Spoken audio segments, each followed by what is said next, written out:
व्यवस्था जानने की जो परिपाटी चल रही है, आप को किस सोच से देखते हैं, इसे क्या नजरिए?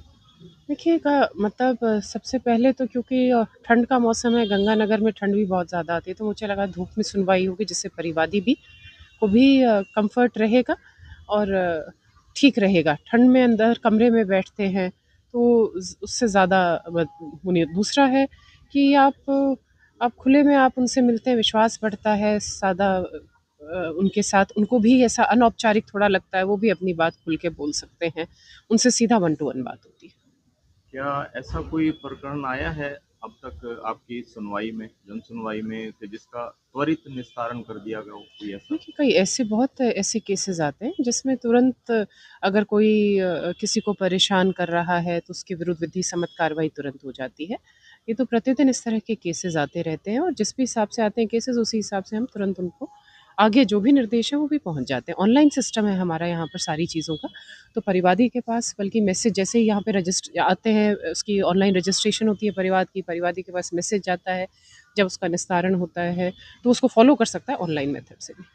कोई ऐसा सीन आपके सामने क्रिएट हुआ हो, कोई प्रवादी ने आके बोला हो, जैसे अपने शहर में इतने थाने लगते हैं, किसी थाने के बारे में भी वहाँ उसकी सुनवाई नहीं हो रही है, या ऐसा जो उनका मतलब अच्छा अब नहीं तो तो नहीं, नहीं, आपने कोई कार्रवाई की हो अभी तो ऐसा? देखिए हमारे ऊपर से बिल्कुल क्लियर कट निर्देश है डीजीपी सर के तरफ से कि हमें अपने जो परिवादी हैं, थानाधिकारी हों चाहे एसपी हों, उनको परिवादियों को बिल्कुल प्राथमिकता पर रखना है और एक निश्चित समय उनको देना है जिसमें कि जन सुनवाई हो सके परिवादी अधिकारियों तक, चाहे थानाधिकारी हो, चाहे वृत्ताधिकारी हो, चाहे एसपी हो, तो उन तक पहुंच सके। तो वो जो है एक निश्चित समय 12 से 1 तो हमारे लिए कंपलसरी है ही, और उसके अलावा भी मैं तो मानती हूँ कि हमारे गेट हमेशा खुले रहने चाहिए।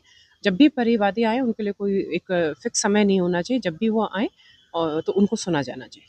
मतलब आपको ये लगता है कि इस तरह की जो आप पीड़ा सुनते हैं परिवादियों की, तो जो इसका स्लोगन है कि आम जन में विश्वास और अपराधियों में भय, इसको ये यथार्थ बिल्कुल, करता है? बिल्कुल यथार्थ करता है और यही हमें निर्देश भी है और हम सभी इस चीज़ के लिए, और आज के समय पर तो सॉफ्ट स्किल्स भी पुलिस में डेवलप की जा रही हैं, ताकि लोगों में और विश्वास पैदा हो और जो बातचीत करने का तरीका है पुलिस का वो भी बेहतर हो और आमजन कंफर्टेबल महसूस कर सके।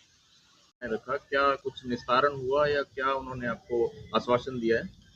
मैम के आंसर से हम बहुत ज़्यादा सैटिस्फाइड हैं और ये बात सच है कि मैं ऐसे लाइक थोड़ा-सा हमारा मामला कॉन्फिडेंशियल है, तो मैम ने हमें जो रास्ता बताया है हम उसे ज़रूर लाइक इम्प्लीमेंट करेंगे और अ, येस वी आर सैटिस्फाइड, हम बहुत सैटिस्फाइड हैं उनके आंसर से और देखते हैं बाकी जो उन्होंने कहा है वो अब कितने दिनों में हमारा जो भी प्रॉब्लम है वो सॉल्व होगा। Thank you.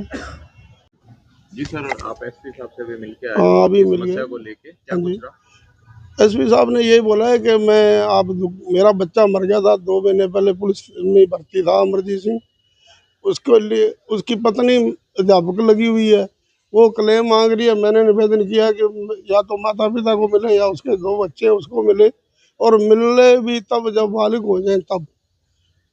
तो साहब ने कहा है कि ठीक है, मैं जितना भी हो सका मैं ये सारा जांच करवा के और कोशिश करूँगी। वर्ग भी ये बोला।